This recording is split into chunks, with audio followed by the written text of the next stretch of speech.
Hello students. तो आज इस वीडियो में हम पढ़ने वाले हैं इंडेक्स नंबर। स्टार्ट करेंगे, आज पूरा ख़त्म करेंगे इंडेक्स नंबर। ये क्लास 12 स्टैटिस्टिक्स है, पूरा कंप्लीट स्टैटिस्टिक जो बोर्ड एग्ज़ाम के लिए बहुत इंपॉर्टेंट चैप्टर है। ये तुम्हारा स्टैटिस्टिक के लिए है। तो स्टार्ट करेंगे। पहले हम कुछ टर्म को हमें जानना पड़ेगा। तो पहले हमको पता होना चाहिए कि price into quantity is equal to value होता है। तो ये हमें पहले पता होना चाहिए, प्राइस इंटू क्वांटिटी क्या होता है, वैल्यू होता है। तो इनको हमें याद करना है इसको, हुआ। नेक्स्ट प्रोसीड करेंगे। यहाँ पर देखो, एक पेन का दाम अगर 3 रुपया हुआ तो क्या होगा, 10 पेन का दाम 30 रुपया होगा। तो एक पेन का प्राइस कितना होगा, 3 रुपया। तो 10 पेन का क्या, 30 रुपया। तो यहाँ पर प्राइस और क्वांटिटी मिक्स करके क्या आया, उस पेन का 10 पेन का वैल्यू आया। तो यहाँ पर प्राइस इंटू क्वांटिटी मिलके वैल्यू इंडेक्स नंबर होता है। ओके, यहाँ पर पहले इंडेक्स नंबर का डेफिनेशन जानेंगे। The ratio of price quantity और value of same amount at two different period of time is called as index number. तो यहाँ पर इंडेक्स नंबर का डेफिनेशन ये होगा कि the ratio of price quantity और value at of same amount at two different period of time. तो दो डिफरेंट पीरियड ऑफ टाइम में प्राइस क्वांटिटी और वैल्यू का रेशियो को हम इंडेक्स नंबर बोलते हैं। तो यहाँ पर ये तुम्हारा नोट भी है। इसके अलावा तुम्हें और कोई भी बुक पढ़ना नहीं पड़ेगा, ये मेरा गारंटी है। तो बने रहना। तो यहाँ पर पहले देखेंगे हम प्राइस रिलेटिव, हेडिंग डालो प्राइस रिलेटिव। तो यहाँ पर प्राइस रिलेटिव को हम कैसे डिनोट करेंगे, P01 से। P01 ये हो गया तुम्हारा प्राइस रिलेटिव। तो अब जानेंगे इस प्राइस रिलेटिव का मतलब क्या है। यहाँ पर देखो, P01 का फॉर्मूला होता है P1/P0 इंटू 100।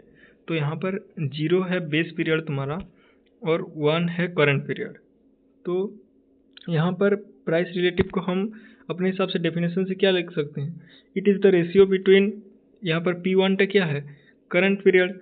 तो it is the ratio between current period to the base period multiplied by 100। तो यहाँ पर P1 price of current period है, P0 price of base period. तो हम यहाँ से इजीली डेफिनेशन लिख सकते हैं। तो यहाँ पर देखो वही डेफिनेशन लिखा हुआ है, it is the ratio between current year price and base year price multiply by 100। ये है तुम्हारा प्राइस रिलेटिव, हुआ। तो आगे प्रोसीड करेंगे। उसके बाद है क्वांटिटी रिलेटिव। क्वांटिटी रिलेटिव को जैसे प्राइस रिलेटिव को P01 से हम डिनोट करते हैं, वैसे ही क्वांटिटी रिलेटिव को हम Q01 से डिनोट करेंगे। तो इसका होगा Q1/Q0 इंटू 100। देखो प्राइस रिलेटिव का क्या था, P1/P0 इंटू 100। और यहाँ पर अगर मैं क्वांटिटी रिलेटिव की बात करूँ तो क्वांटिटी क्या होगा, Q से डिनोट करेंगे। तो यहाँ पर होगा Q1/Q0 इंटू 100।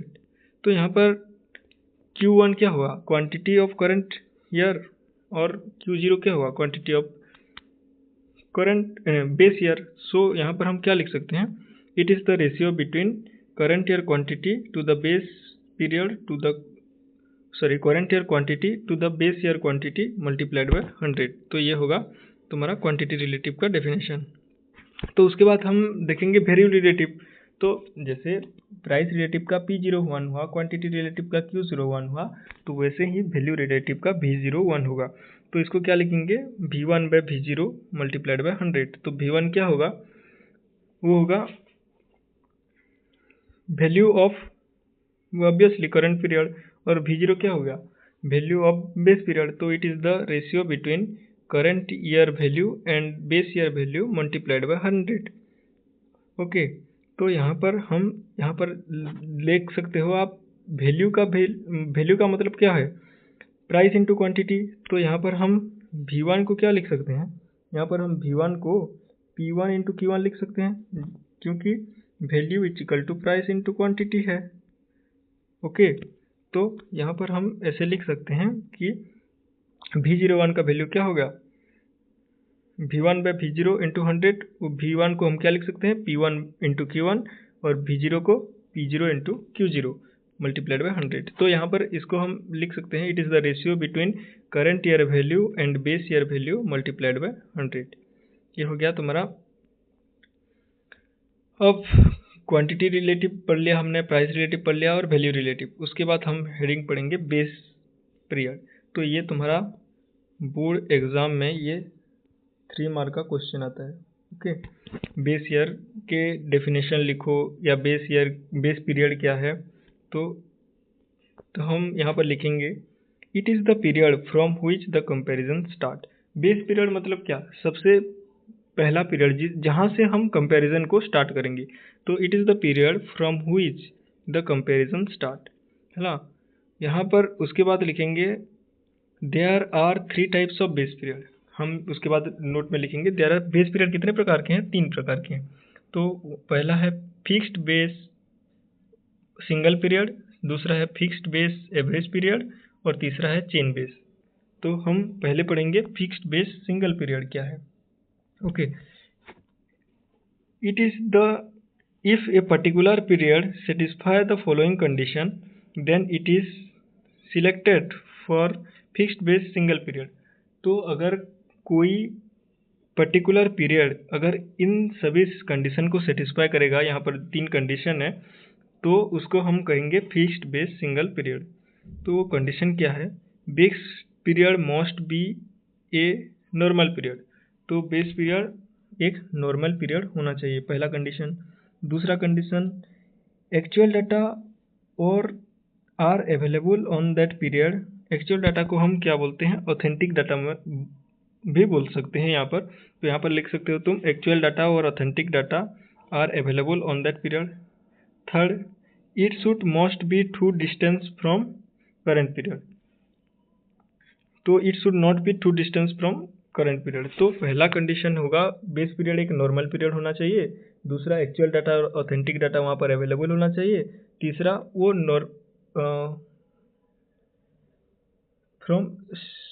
करंट पीरियड से मतलब ज़्यादा डिस्टेंस में नहीं होना चाहिए, तो करंट पीरियड के पास ही होना चाहिए।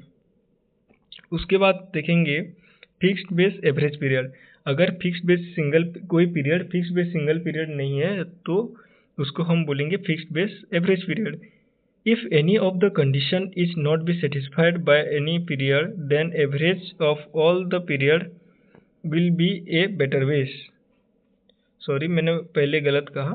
तो फिक्स्ड बेस एवरेज पीरियड क्या है, अगर कोई कंडीशन उसका सेटिस्फाई नहीं हो रहा है फिक्स्ड बेस सिंगल पीरियड का बाय एनी पीरियड, देन उसका average of all the period, उन सभी पीरियड्स का एवरेज को हम बोलते हैं फिक्स्ड बेस एवरेज पीरियड। उसके बाद हमारा चेन बेस है। If year wise comparison is required then chain base system is use. तो अगर कोई ईयर वाइज कंपेरिजन करेंगे तो हमें चेन बेस सिस्टम को यूज़ करना होगा। अगर ईयर वाइज कंपेरिजन करेंगे तो चेन बेस सिस्टम यूज़ होगा।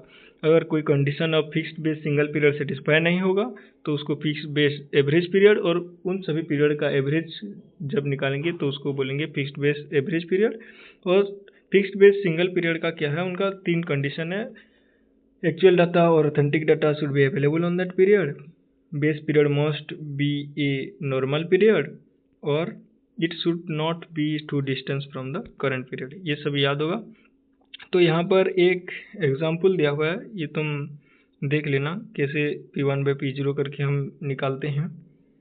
उसके बाद एक तुम्हारा लॉन्ग टाइप क्वेश्चन है, एक 5 मार्क का लॉन्ग टाइम क्वेश्चन है। यहाँ पर क्वेश्चन आएगा, right the steps for construction of index number, ये आ सकता है, और होलसेल प्राइस इंडेक्स नंबर भी बोलते हैं, और write the problems for construction of index number, ये क्वेश्चन आ सकता है। 3 टाइप के क्वेश्चन का एक आंसर होगा, write the steps for construction of index number, और write the steps for wholesale price index number, और write the problems for construction of index number. तो ये तुम्हारा एक लॉन्ग टाइप क्वेश्चन है जिसको हम प्रिपेयर करेंगे। तो यहाँ पर पहले देखेंगे स्टेप्स क्या होगा, पहले देखेंगे पर्पस ऑफ इंडेक्स नंबर, दूसरा है सिलेक्शन ऑफ बेस पीरियड, तीसरा है सिलेक्शन ऑफ आइटम्स और कमोडिटीज, चौथा है सिलेक्शन ऑफ प्राइस कोटेशन, पांचवा selection of weight, selection of average, selection of suitable formula. तो ये सब तुमको याद रखना है। तो पहले देखेंगे, पहले कैसे याद रखेंगे पर्पस ऑफ इंडेक्स नंबर, ये तुम्हें याद हो जाएगा। उसके बाद सब में देखो selection of selection of selection of selection of लिखा है हुआ। तो इसको याद कैसे करेंगे, तुम्हें ये बिपास, इसको तुमको याद करना है। ये BIPWAS,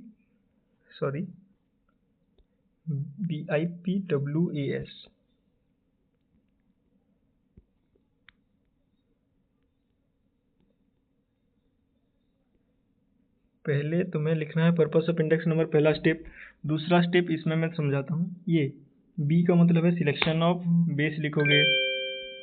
उसके बाद है आई का मतलब है सिलेक्शन ऑफ आइटम और commodities, P selection of price quotation, W selection of weight, A selection of average, last S selection of suitable formula. तो इसको तुमको ऐसे ही याद रखना है। पहले पर्पस ऑफ इंडेक्स नंबर में पहले ही तुमको याद रखना है। उसके बाद BIPWAS से selection of base, selection of item और commodities, selection of price quotation, selection of weight, selection of average, selection of suitable formula, इन सभी को तुम्हें याद करना है। ओके, तो अब हम देखेंगे पर्पस ऑफ इंडेक्स नंबर। तो पहले देखेंगे the appointment letter issued by government और quasi government organisation where the purpose of index number will be written clearly. तो एक लेटर आएगा, वो गवर्नमेंट या क्वासी गवर्नमेंट ऑर्गेनाइजेशन के द्वारा एक लेटर आएगा जिसमें कि इंडेक्स नंबर के पर्पस के बारे में क्लियरली मेंशन होगा। तो यही बताना चाह रहा है यहाँ पर ये पॉइंट। उसके बाद the person who are involve in construction of index number must know the purpose clearly and precisely. तो यहाँ पर जो लोग इंडेक्सिंग करने जा रहे हैं तो उनको क्लियरली पता होना चाहिए कि पर्पस ऑफ इंडेक्स नंबर क्या है। तो यहाँ पर ये दो पॉइंट आता है कि गवर्नमेंट और क्वासी गवर्नमेंट ऑर्गेनाइजेशन से लेटर आएगा, अपॉइंटमेंट लेटर, जिसमें कि इंडेक्स नंबर का पर्पस क्लियरली लिखा हुआ होगा, पहले से ही लिखा हुआ होगा।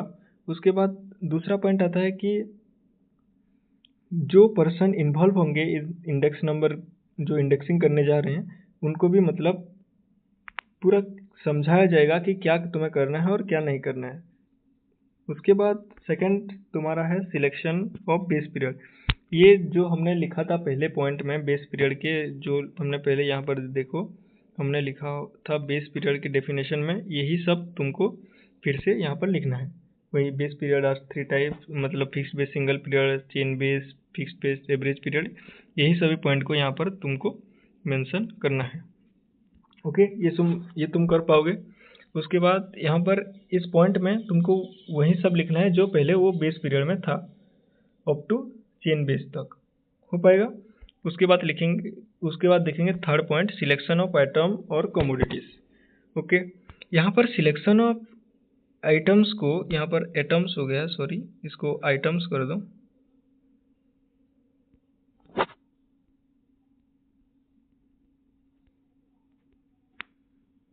ओके, यहाँ पर ये गलत हो गया था, तो यहाँ पर सिलेक्शन ऑफ आइटम्स है। ओके, तो यहाँ पर सिलेक्शन ऑफ आइटम्स को यहाँ पर 3 भाग में डिवाइड किया गया है। सो वो क्या क्या है, पहले देखेंगे how many items are used, which items are used, और क्लासिफिकेशन ऑफ एटम्स। तो यहाँ पर 3 टाइप में इसको डिवाइड किया गया है, how many items are used, which items are used, और क्लासिफिकेशन ऑफ एटम्स। ये सिलेक्शन ऑफ आइटम्स को 3 टाइप में डिवाइड किया गया है। तो पहले देखेंगे how many items are included, है ना। तो यहाँ पर देखेंगे from the purpose of index number we should know how many items are included in the construction of index number. तो वो जो लेटर आएगा गवर्नमेंट या क्वासी गवर्नमेंट ऑर्गेनाइजेशन से, उसमें क्लियरली लिखा होगा कि कितने ठो एटम, मतलब आइटम्स तुमको यूज करने हैं। ओके, तो सेकंड देखेंगे which items are included. If the items satisfy the following condition then it is included for the construction of index number. मैं जो पढ़ा रहा हूँ वो तुम्हारे बोर्ड के क्वेश्चन में हर एक पॉइंट इंपॉर्टेंट है। तुम्हें क्वेश्चन आ सकता है कि which items are included in the construction of index number, या what are the condition of the items should be included in the index number. ये सब क्वेश्चन आ सकता है, तो इस नोट को तुम्हें क्लियरली ध्यान से समझ के पढ़ना होगा। तो यहाँ पर देखो उसका कंडीशन क्या है। The items must be used in the real taste और हैबिट ऑफ द पीपल। जो आइटम तुम्हें यूज़ करना है वो पीपल यूज़ करना चाहिए, मतलब लोग यूज़ करना चाहिए और लोग के दिन प्रतिदिन में व्यवहार में आना चाहिए, वही आइटम तुम्हें यूज़ करना है। उसके बाद इट शुड बी इजीली डिस्क्राइबेबल। सो इसके बारे में तुम्हें कोई भी पूछे उस आइटम के विषय में वो तुम्हें पता होना चाहिए। उसके बाद it is of standard in quality. वो कोई चीप क्वालिटी का आइटम नहीं होना चाहिए, वो स्टैंडर्ड क्वालिटी का आइटम होना चाहिए। ये 3 कंडीशन है। तो किस आइटम को तुम सिलेक्ट करोगे, ये 3 कंडीशन है यहाँ पर। उसके बाद है क्लासिफिकेशन ऑफ एटम्स। तो आइटम्स को कैसे क्लासिफाई किया गया है, तो यहाँ पर देखेंगे the selected items are classified in the 5 सब ग्रुप्स व्हिच आर। पहले देखोगे इन आइटम्स को जो हमने कंस्ट्रक्शन के लिए यूज़ किया है उनको 5 भागों में डिवाइड किया गया है। तो they are what are they. तो पहले तुम्हें सीक्वेंसली ही लिखना है, इनको उल्टा पुल्टा मत करना। सो पहला है फूड, दूसरा है क्लोथेस, तीसरा है फुटवेयर्स, ओके, चौथा है फ्यूल और लाइटनिंग, पांचवा है हाउस रेंट। सॉरी मैंने कुछ फूड एंड क्लोथेस एक है, पहला पॉइंट है, दूसरा है फुटवेयर, तीसरा है फ्यूल एंड लाइटनिंग, चौथा है हाउस रेंट और पांचवा है मिसलेनियस। तो ये सभी पॉइंट तुमको यहाँ पर मेंशन करना है। उसके बाद नेक्स्ट पॉइंट देखेंगे selection of price quotation. If the following condition will be satisfied by the price quotation, then it is selected for construction of index number। तो ये भी, इसका भी कंडीशन एग्जाम में तुम्हें पूछ सकता है 2 या 3 मार्क क्वेश्चन में। तो सिलेक्शन ऑफ प्राइस कोटेशन, देखो ये मिल के एक लॉन्ग क्वेश्चन है, लेकिन इनमें से भी 2 मार्क और 3 मार्क क्वेश्चन आने का चांस है। तो तुम्हें अगर तुम ये लॉन्ग क्वेश्चन को प्रैक्टिस कर देते हो तो तुम्हारा 2 मार्क भी कंप्लीट हो जाएगा, 3 मार्क भी यहाँ से आने का चांस हो सकता है। तो हमें रिस्क नहीं लेना है, हमें सबको ख़त्म करना होगा। तो यहाँ पर पहले कंडीशन देखेंगे प्राइस कोटेशन का। ओके, मनी प्राइस और quantity price must be written. अगर जो तुम आइटम्स ले रहे हो या जो तुम कंस्ट्रक्शन ऑफ इंडेक्स नंबर के लिए यूज़ कर रहे हो उसमें मनी प्राइस और क्वांटिटी प्राइस मतलब रिटेन होना चाहिए, लिखा हुआ होना चाहिए। होलसेल प्राइस और retail price must be written. तो यहाँ पर जो प्राइस तुम ले रहे हो और होलसेल प्राइस उसका क्या है वो दोनों यहाँ पर भी मेंशन होना चाहिए। तीसरा पॉइंट है the place where the quotation is obtain must be written. तो उस लेटर में क्या लिखना, वहाँ पर क्या लिखा भी होना चाहिए कि किस जगह पे हम इंडेक्सिंग करने जा रहे हैं, ये भी मेंशन होना चाहिए। तो अगर ये 3 कंडीशन सेटिस्फाई होगा तो प्राइस कोटेशन में, तो उसको प्राइस कोटेशन में सिलेक्शन मिलेगा उस आइटम को मैं एटम बोल दे रहा हूँ, गड़बड़ हो रहा है थोड़ा, तो उसको मैनेज कर लेना। उसके बाद सिलेक्शन ऑफ वेट। सो अगर कोई भी वेट का क्वेश्चन आए तुम्हें ये मेंशन करना है for price index number quantity is the weight and the for quantity index number price is the weight. अगर वेट का कोई भी अगर क्वेश्चन आए तो तुम्हें ये मेंशन करना है। और सिलेक्शन ऑफ वेट अगर कुछ 2 मार्क का क्वेश्चन आएगा तो एक पॉइंट में लिख देना for price index number quantity is the weight और दूसरा पॉइंट में लिख देना for quantity index number price is the weight. Okay, यहाँ पर उसके बाद है सिलेक्शन ऑफ एवरेज। इसमें क्या है, we have so many averages like arithmetic mean, geometric mean, harmonic mean, median, mode etcetera. Depending on the necessity we have to select the average. तो यहाँ पर हमारे पास बहुत सारे एवरेज हैं, जैसे कि arithmetic mean, geometric mean, harmonic mean, mean, median, mode, यहाँ पर बहुत सारे हैं। तो अगर हमारा सिचुएशन के हिसाब से डिपेंड करेगा कि हम किस एवरेज को हमारा यूज़ करेंगे। हमारा इंडेक्सिंग जो होगा तो उसमें कौन सा एवरेज यूज़ करेंगे वो सिचुएशन के हिसाब से डिपेंड होगा। ये तुम्हें क्लियरली अपने हिसाब से मेंशन कर देना है। तो अगर एग्ज़ाम में कभी क्वेश्चन पड़े तो ये सब तुमको समझ लेना है, और इनको अपने लैंग्वेज में अगर तुम लिख पाते हो तो तुम्हें कोई प्रॉब्लम नहीं होगा, मार्क कटने का बिल्कुल चांस नहीं है। उसके बाद है selection of suitable formula. We have so many formula for calculation of index number. वो आगे पढ़ेंगे क्या क्या फार्मूला है। तो हमारे पास बहुत सारे फार्मूला है इंडेक्स नंबर को कैलकुलेशन करने के लिए। ये भी डिपेंड करेगा कि हमारा सिचुएशन क्या है, उस हिसाब से हम सुइटेबल फार्मूला यहाँ पर चूज़ करेंगे और उसको कंस्ट्रक्शन में यूज़ करेंगे। ओके, तो यहाँ पर लिख सकते हो we have so many formula for the calculation of index number depending upon the necessity we have to select suitable formula for construction of index number. Okay, तो यहाँ पर अब देखेंगे इंडेक्स नंबर का क्लासिफिकेशन। ये आता है तुम्हारा मेन इंडेक्स नंबर का क्लासिफिकेशन। ओके, अब यहाँ पर हम क्लासीफाई करेंगे इंडेक्स नंबर को। तो देखेंगे इसका इंडेक्स नंबर को पहले 2 टाइप में डिवाइड किया गया है। ओके, सिंपल और अनवेटेड इंडेक्स नंबर, इसको कहते हैं सिंपल और अनवेटेड इंडेक्स नंबर पहला, और दूसरा है वेटेड इंडेक्स नंबर। इसको सिंपल और अनवेटेड इंडेक्स नंबर, ये वेटेड इंडेक्स नंबर, इसको 2 भाग में पहले डिवाइड किया गया है। उसके बाद है सिंपल और अनवेटेड इंडेक्स नंबर को फिर 2 टाइप में डिवाइड किया गया है। पहला है सिंपल एग्रीगेटिव मेथड और दूसरा है सिंपल रिलेटिव मेथड। तो हम जानेंगे ये दोनों क्या है, पहले देख लेते हैं। तो यहाँ पर 2 टाइप में हमने डिवाइड किया हुआ है, पहले देख लिया। उसके बाद वेटेड इंडेक्स नंबर, इसको भी 2 टाइप में डिवाइड किया गया है। वेटेड एग्रीगेटिव मेथड पहला, दूसरा है weighted relative method of fixed base. Okay, तो यहाँ पर 2 टाइप में डिवाइड किया गया है वेटेड इंडेक्स नंबर को भी, वेटेड एग्रीगेटिव मेथड और weighted aggregative method of fixed base. इसको फैमिली बजट मेथड भी बोलते हैं।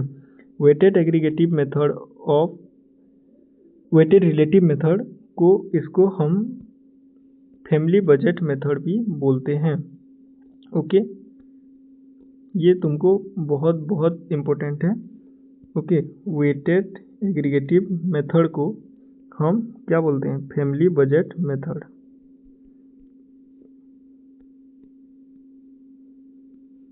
ये तुमको याद होना चाहिए। वेटेड रिलेटिव मेथड को हम बोलते हैं family budget method. Weighted aggregative method अलग है और वेटेड रिलेटिव मेथड को हम बोलते हैं फैमिली बजट मेथड। ये तुम्हें याद होना चाहिए। तो यहाँ पर देखो वेटेड एग्रीगेटिव मेथड का भी बहुत टाइप है। हमारा सिलेबस में सिर्फ 3 टाइप यहाँ पर मेंशन है।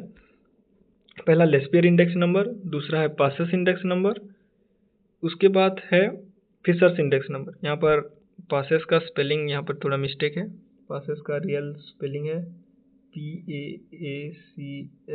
यहाँ पर पासेस का स्पेलिंग ये है, यहाँ पर स्पेलिंग थोड़ा मिस्टेक है, उसको तुम मैनेज कर लेना। तो यहाँ पर वेटेड एग्रीगेटिव मेथड फिर बहुत टाइप का है। उसमें से हमारा सिलेबस में कितना है, Laspeyres index number, Paasche's index number और फिशर्स इंडेक्स नंबर, ये सब हमारे सिलेबस में मेंशन है। तो हमने इसका ओवरव्यू देख लेते हैं पहले। इंडेक्स नंबर 2 टाइप के हैं, सिंपल और अनवेटेड इंडेक्स नंबर और वेटेड इंडेक्स नंबर। सिंपल और अनवेटेड इंडेक्स नंबर फिर 2 भाग में है, सिंपल एग्रीगेटिव मेथड और सिंपल रिलेटिव मेथड। वही वेटेड भी ऐसा ही है, वेटेड एग्रीगेटिव मेथड और वेटेड रिलेटिव मेथड। और वेटेड रिलेटिव मेथड को हम बोलते हैं फैमिली बजट मेथड। और उसके बाद है वेटेड एग्रीगेटिव मेथड फिर 3 टाइप से डिवाइड किया गया है। लेस्पियर 3 टाइप्स मतलब नहीं, उसका मैनी टाइप्स है, उसमें से हमें 3 टाइप्स का सिलेबस में मेंशन है। वहाँ पर पहले है लेस्पियर इंडेक्स नंबर, उसके बाद है पासेस इंडेक्स नंबर, उसके बाद है फिशर इंडेक्स नंबर। तो पहले हम पढ़ेंगे simple aggregative method. Okay, P01 से डिनोट करेंगे। सिंपल एग्रीगेटिव मेथड को summation of P1 by summation of P0 into 100। यहाँ पर सिंपल एग्रीगेटिव मेथड का ये फॉर्मूला है। यहाँ पर तुम प्राइस रिलेटिव के साथ इसको मतलब यहाँ पर कंफ्यूज मत होना। प्राइस रिलेटिव क्या पढ़ा था हमने, P1 बाय P0 इंटू 100 पढ़ा था। ओके, तो यहाँ पर देखो P01, यहाँ पर समेशन ऑफ P1 लिखा हुआ है, वहाँ पर सिर्फ P1 था। यहाँ पर समेशन ऑफ P1 है, summation of P1 by summation of P0 into 100। ये तुम्हें, अगर तुम इसको भी सिर्फ याद कर लेते हो ना, डेफिनेशन तुम खुद ही बना सकते हो। देखो, अगर मैंने सिंपल एग्रीगेटिव मेथड का ये याद किया P01 summation of P1 by summation of P0 into 100, अब मैं डेफिनेशन खुद ही लिख सकता हूँ। It is the ratio between the sum of price of current period, one को हम क्या बोलते हैं, करंट पीरियड ना, तो it is the ratio between sum of price of current period to the sum of price of base period multiplied by 100। इसको मैंने याद किया और डेफिनेशन खुद ही लिख दिया। ओके, उसके बाद यहाँ पर पहले ये देखिए, देखो ये प्राइस इंडेक्स नंबर का था, सिंपल एग्रीगेटिव मेथड में ये प्राइस इंडेक्स का था। उसके बाद क्वांटिटी इंडेक्स में क्या होगा, Q01 लिखेंगे, उसको लिखेंगे summation of Q1 bye summation of Q0 into 100। Okay, P के जगह में सिर्फ Q ही लिखा गया है। ओके, इसका भी मैं डेफिनेशन खुद ही बना सकता हूँ। देखो, it is the ratio between sum of quantity, है ना, current quantity, so quantity of current period to the sum of quantity of base period multiplied by 100। ये भी वैसा ही है। उसके बाद है सिंपल रिलेटिव मेथड। यहाँ पर सिंपल रिलेटिव मेथड में क्या देखेंगे, यहाँ पर ये है, it is the arithmetic mean of price relative. Price relative हमने क्या पढ़ा था, P1 बाय P0 इंटू 100। तो यहाँ पर ये सिंपल रिलेटिव मेथड क्या है, ये एरिथमेटिक मीन है प्राइस रिलेटिव का। अगर हमारे पास n नंबर ऑफ ऑब्जेक्ट हैं, ओके, और वो x1 x2 xn ऐसे n नंबर ऑफ ऑब्जेक्ट हैं, तो उसका एरिथमेटिक मीन हमें कैसे निकालते हैं, summation of x by n। तो यहाँ पर हमें प्राइस रिलेटिव का मतलब एरिथमेटिक मीन चाहिए, तो समेशन ऑफ प्राइस रिलेटिव ऊपर में होगा, उसके बाद बाय डिवाइडेड बाय n है। तो यहाँ पर वही लिखा गया है प्राइस इंडेक्स में, summation of P1 by P0 into 100 divided by n। It is the arithmetic mean of price relative.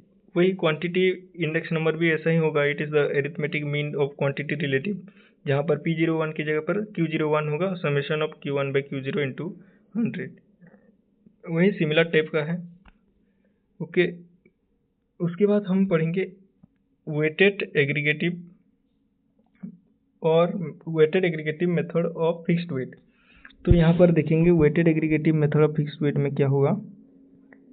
यहाँ पर P01 का फॉर्मूला कुछ अलग है। ओके, तो यहाँ पर है summation of P1W bye summation of P0W multiplied by 100। तो इसको भी तुमको याद करना है। अगर ये तुम्हें याद हो गया ना, तो पूरा डेफिनेशन तुम खुद ही बनाकर लिख सकते हो। देखो, यहाँ पर P1 क्या है, करंट पीरियड, और W क्या है, वेट। ओके, ये क्या समेशन है, ये मल्टीप्लाइड बाय 100 हुआ है। तो आराम से तुम यहाँ पर डेफिनेशन लिख सकते हो। It is the ratio between sum of product of current year, okay, current year price and weight to the sum of product of base year price and weight multiplied by 100। ऊपर क्या क्या product है, current year price और weight, और नीचे क्या क्या product है, करंट बेस ईयर प्राइस और वेट मल्टीप्लाइड बाय 100। आगे समेशन लिखा हुआ है, तो इसको तुम खुद ही डेफिनेशन बना के लिख सकते हो। तो देखो यहाँ पर क्या होता है, ये जो वेट है, वे सब वेट में चेंजेस होता है। इसके लिए देखो, पहले जो ये वेट है, यहाँ पर अगर मैं वेट की जगह में यहाँ पर लेस्पियर इंडेक्स नंबर देखूँ, तो यहाँ पर वेट को Q0 से असाइन किया जाता है। तो पहले जो ये डेफिनेशन था वेटेड एग्रीगेटिव मेथड का, अगर ये वेट जगह में हम Q0 मतलब बेस ईयर क्वांटिटी तो यूज़ करेंगे, तो हो जाएगा लेस्पियर इंडेक्स नंबर। तो लेस्पियर इंडेक्स नंबर में तुम्हारा वेट क्या होगा, base year quantity is the weight for Laspeyres index number. तो लेस्पियर इंडेक्स नंबर को L01 से डिनोट करेंगे। तो पहले लेस्पियर प्राइस इंडेक्स नंबर को कैसे देखेंगे, देखो समेशन ऑफ P1, वेट क्या है, वेट की जगह में Q0 है, ओके, बेस ईयर क्वांटिटी। तो वेट की जगह में यहाँ पर जो W था उसकी जगह में हम Q0 लिखेंगे, summation of P1 Q0 by summation of P0 Q0 multiplied by 100। ये डेफिनेशन तुम फिर से खुद लिख पाओगे। It is the ratio between sum of product of current year price and base year quantity to the sum of product of base year price and base year quantity multiplied by 100। Similarly यहाँ पर देखो एक question है, why Laspeyres index number has upward bias. ये बहुत exam में बहुत पूछा जाता है कि लेस्पियर इंडेक्स नंबर में अपवर्ड बायस क्यों होता है। ओके, तो यहाँ पर तुम लिखोगे generally when price increases the quantity of consumption decreases. Okay, अगर किसी का प्राइस बहुत बढ़ गया, मतलब आलू का रेट बहुत बढ़ गया है बाजार में, तो वहाँ पर अगर उसका क्वांटिटी कम होगा तो वही प्राइस बढ़ेगा। अगर तुम्हारे पास 1 बोरी आलू है और किसी के पास 100 बोरी आलू है, तो अगर सिचुएशन आया कि तुम्हें 1 बोरी आलू को मतलब सेल करना है, तो उसके बाद तुम क्या करोगे, उसका रेट ज़्यादा ही बताओगे। ओके, तो अगर तुम्हारे वही आलू तुम्हारे पास अगर 100 बोरी है, तो तुम उस आलू को बहुत कम रेट में मतलब आलू केजी के हिसाब से बहुत कम में बिकोगे तो भी चलेगा। लेकिन अगर तुम्हारे पास 1 बोरी है तो उसको तुम्हारा मतलब कम दाम में बिकोगे तो तुम्हारा फ़ायदा बिल्कुल नहीं होगा। तो यहाँ पर मैं यही बताना चाहता हूँ कि अगर तुम्हारा क्वांटिटी कम है तो प्राइस उसका ज़्यादा होगा। जनरली अगर कोई सीज़न में कोई सब्ज़ी नहीं मिलता तो उसका रेट बहुत बढ़ जाता है, और वही सीजनल टाइम में जब वो सब्ज़ी मिलता है उसका रेट कम जाता है। तो व्हेन प्राइस इंक्रीजेस, अगर जब प्राइस बढ़ेगा तो क्वांटिटी ऑफ कंजप्शन वो डिक्रीज करेगा। So the product of current year price and base year quantity unnecessarily increases upper part of the index number. तो यहाँ पर वही बताया गया है कि अगर तुम्हारा प्राइस इंक्रीज करेगा तो क्वांटिटी डिक्रीज करेगा, तो उसके हिसाब से करंट ईयर प्राइस और बेस ईयर क्वांटिटी अगर तुम ऊपर साइड में मल्टीप्लाई करोगे तो वो अननेसेसरीली इंक्रीज करेगा। So hence it is upward bias. तो अननेसेसरी अपर पार्ट तुम्हारा इंक्रीज कर रहा है तो इसमें अपवर्ड बायस इंक्रीज करेगा। इसको ओवर एस्टिमेट भी बोला जाता है। तो Laspeyres index number over estimate, it has upward bias, ये पॉइंट। और ये तुम्हारा क्वेश्चन आ सकता है कि why Laspeyres index number has upward bias, ये तुम्हें मेंशन करना है। वैसे ही लेस्पियर क्वांटिटी इंडेक्स नंबर में देखो, प्राइस इंडेक्स नंबर में तुम्हारा Q0 बेस ईयर क्वांटिटी तुम्हारा हुआ वेट था। यहाँ पर लेस्पियर क्वांटिटी इंडेक्स नंबर में तुम्हारा बेस ईयर प्राइस होगा तुम्हारा वेट। तो L01 क्या हो गया, P1 बाई P0 था यहाँ, वहाँ पर पहले में वेटेड एग्रीगेटिव मेथड में, यहाँ पर क्या होगा Q1 बाई Q0, और वेट क्या होगा तुम्हारा P0। तो ऊपर क्या होगा summation of Q1 P0 bye summation of Q0 P0 multiplied by 100।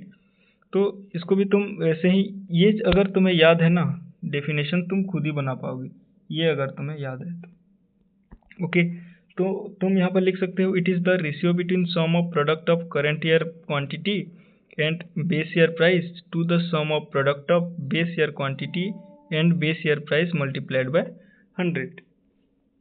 तो ये सब तुम आराम से लिख सकते हो। तो यहाँ पर तुम्हारा लेस्पियर इंडेक्स नंबर खत्म हुआ।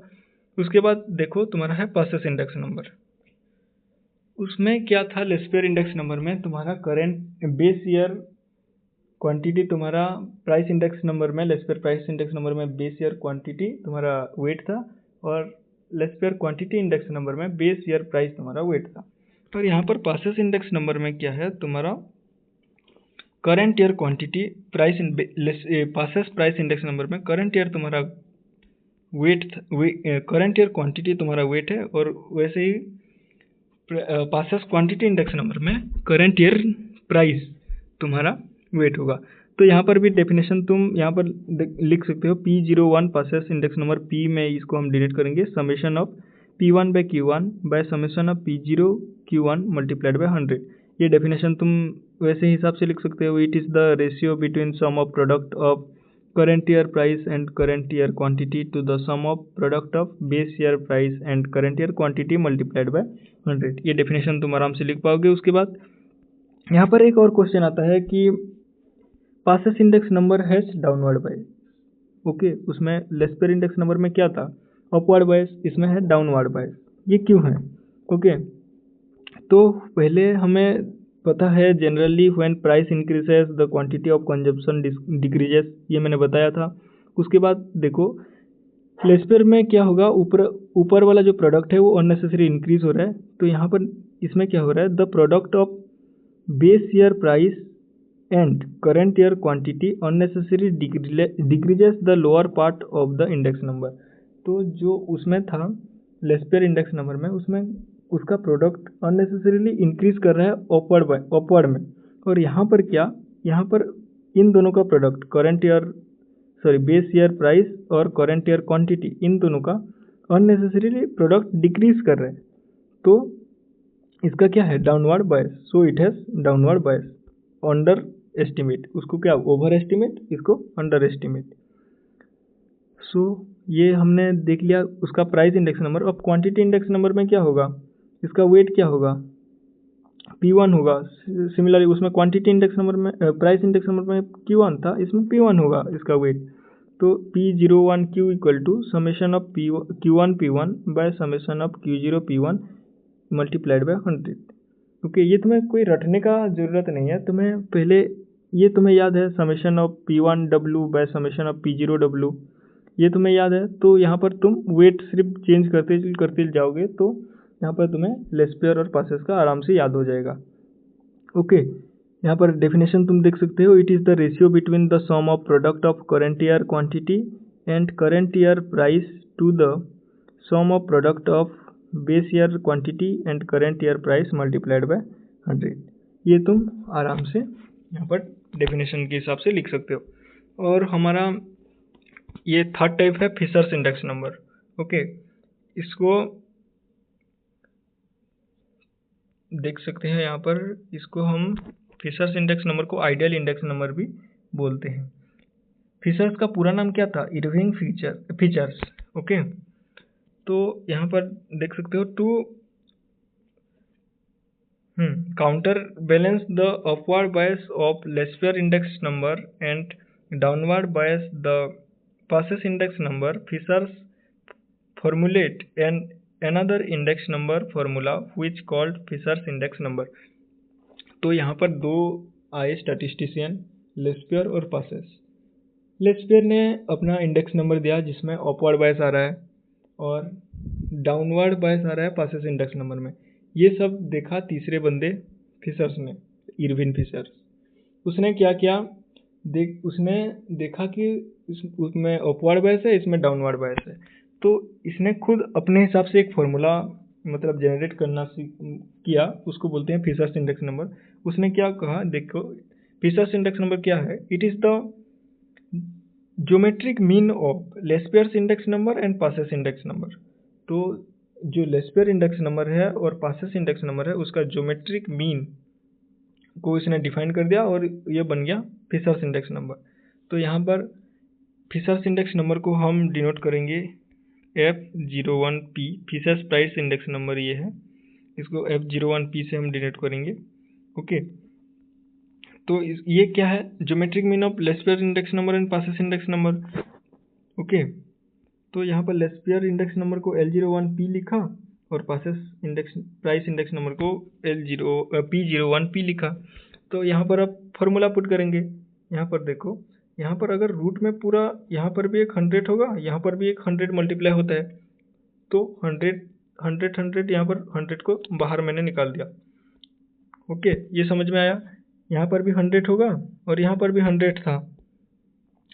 अगर हम फॉर्मूला लिखेंगे तो यहाँ पर फिशर्स का इसके साथ एक 100 है और इसके साथ भी एक 100 है। ओके, यहाँ पर तो रूट ओवर में 100 इंटू 100 होगा तो 100 होगा। ओके, तो मैंने ये रूट ओवर को 100 से पहले ही बाहर निकाल दिया है, ये तुम्हें समझना होगा। तो L01P का यहाँ पर फॉर्मूला है इंटू 100 वाला, ये इसका फॉर्मूला ये पासेस का। ओके, तो उसके बाद हम देखेंगे F01Q, ये P का हुआ, ये price Fisher's price index number हुआ। और वैसे ही प्रकार से F01Q को हम क्या लिख सकते हैं, √of L01Q into P01Q, passes price index number, passes quantity index number और लेस पर क्वांटिटी इंडेक्स नंबर का ज्योमेट्रिक मीन, वही हमने यहाँ पर लिख दिया मल्टीप्लाइड बाय 100। तो ये था फिशर्स इंडेक्स नंबर। उसके बाद वेटेड रिलेटिव मेथड, और इसको बोलते हैं फैमिली बजट मेथड। ये क्या है, summation of P01 equal to summation of IW by summation of W, where I is equal to price relative. तो यहाँ पर ये इसका अगर तुम्हें पूछे कि एग्जाम में write a note on weighted relative method, तो यहाँ पर सिर्फ तुम्हें फॉर्मूला लिख देना है, summation of IW by summation of W where I is equal to price relative, जिसका फॉर्मूला है P1 बाय P0 इंटू 100, जो हमने ऑलरेडी पहले ही पढ़ा है। ओके, ये तुमको मेंशन करना है। और यहाँ पर क्या W क्या है, वेट मतलब क्या हो सकता है, P0 Q0 भी हो सकता है और P0 Q1। तो यहाँ पर अगर हम देखें तो यहाँ पर वेट क्या है, P0 Q0 और P0 Q1। अगर ये वेट P0 Q0 होगा तो यहाँ पर P01 का वैल्यू क्या होगा, I के जगह में P1 में P0 हम रखेंगे, और वेट अगर P0 Q0 होगा तो यहाँ पर देख सकते हो मैंने I के जगह पर P1 में P0 रखा और वेट P0 Q0 और नीचे भी P0 Q0, तो ये क्या बन गया, लेस्पेयर इंडेक्स नंबर हो गया ना, लेस्पेयर प्राइस इंडेक्स नंबर। तो यहाँ पर नोट करने की बात यह है कि अगर weight assigned in the family budget method is P0 Q0 then it becomes Laspeyres index number. अगर हम वेट को फैमिली बजट मेथड में P0 Q0 असाइन करेंगे तो हमारा लेस्पेयर इंडेक्स नंबर आंसर में आएगा। सिमिलरली अगर तुम वेट को P0 Q1 में असाइन करोगे तो यहाँ पर फिर से वही फॉर्मूला I का P1 बाई P0 का पुट किया, और P0 Q1 को अगर मैं पुट करूँगा तो ये आएगा पासेस इंडेक्स नंबर का फॉर्मूला आएगा। तो when weight is assigned in family budget method is P0 Q1 then it becomes Paasche's index number. Okay, ये तुम्हें याद रखना पड़ेगा। तो इस क्लास में हम यहाँ तक ही पढ़ेंगे। अगर तुम्हें कुछ भी समझ नहीं आया तो तुम कमेंट बॉक्स में लिखना, मैं उसका ज़रूर रिप्लाई दूंगा। उसके बाद हम पढ़ेंगे टेस्ट ऑफ कंसिस्टेंसी। अगर अगले वीडियो में हम इस चैप्टर को फिनिश कर देंगे। ये टेस्ट ऑफ कंसिस्टेंसी भी एक लॉन्ग टाइप क्वेश्चन है। इसको पढ़ने के बाद हमारा कुछ और पार्ट है वो जल्दी ख़त्म हो जाएगा। तो आज के लिए इतना ही। Thank you.